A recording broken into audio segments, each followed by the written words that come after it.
What is up, my people? Welcome back to the channel for another album review. I'm your boy Nassim the Dream, and today I will be reviewing the 2020 record from Phoebe Bridgers' Punisher. This marks the second project being her sophomore release from 27-year-old singer-songwriter Phoebe Bridgers. Her first album going by the name of Stranger in the Alps with hit record Motion Sickness, where we get a first close look from the songwriting skills from Miss Phoebe Bridgers. 2 years later comes the record Punisher, released in summer of 2020, where Phoebe approaches some deep, dark, indie folk aesthetics and attempts at making a new record that resembles the growth through these couple of years in developing this record. And the results were a significant one to Phoebe Bridgers' career, resulting in 4 Grammy nominations and including one winning Best New Artist. Punisher initiates with the intro DVD menu that sets the stage, which paints in the picture of a dark, gloomy folk aesthetics with distant strings, which is kind of the picture I would imagine that resembles this album art. I mean, when it comes to the dark tones on here, it really resembles a lot, and I think it paints the exact picture that I see right here. Then comes the track Garden Song with these 4x4 drum patterns that have the same deftone melancholy guitar and bass. Then there's the indie rock called Kyoto. Those instruments are just kicking with an infectious groove with some bright ceremonial horn sections. On the title track, Punisher has such a gifted dark ember to the touch. The way I visualize the sound on the song is kind of what I would imagine a raindrop hitting the pond would, and you would just see the pond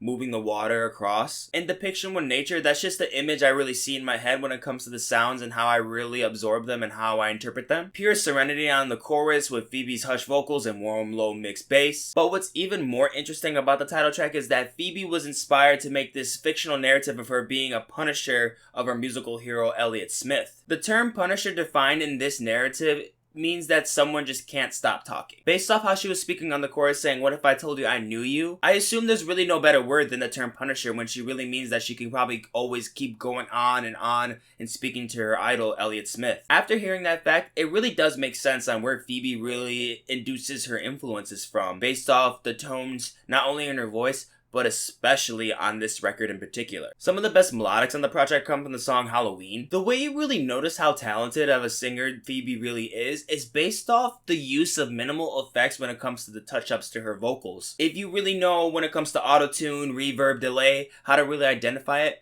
there's hardly anything done on here. Each vocal layering added to the song just enhances the beauty behind Phoebe Bridgers vocally tenfold. Then there's some speedy guitar strumming on the song Chinese Satellite that noticeably switches up the effects process and the vocaling when it comes to how ghostly the presence sounds on Phoebe Bridgers' voice. There's even more rock influences turned up the notch with more drum involvement on the song. But does this magnificence stop here?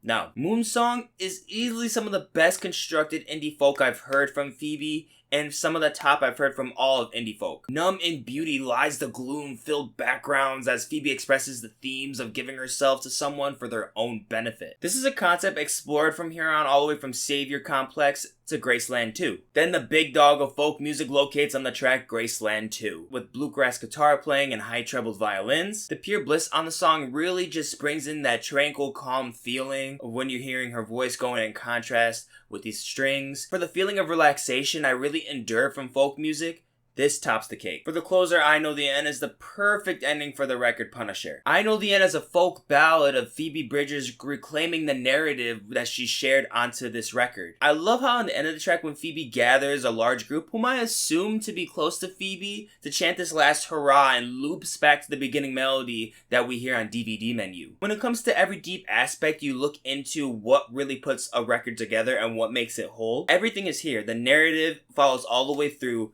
doesn't fall off course at all. Sonically, melancholy does really suit the record for the most part, but for me, it's hard for me to really notice how deep and sad some of these notions can really get when sonically, it just feels like this, you hear the intros coming into all those songs and you just...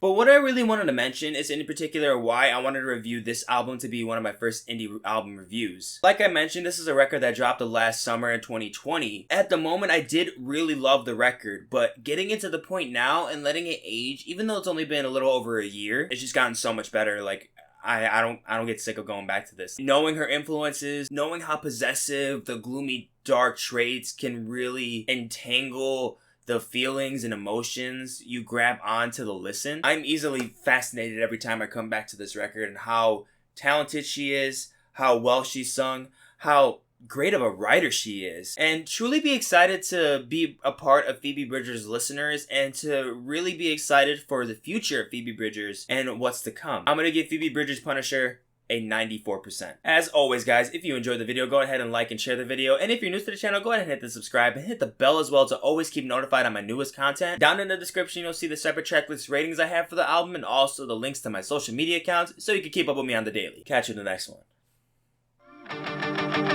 Peace.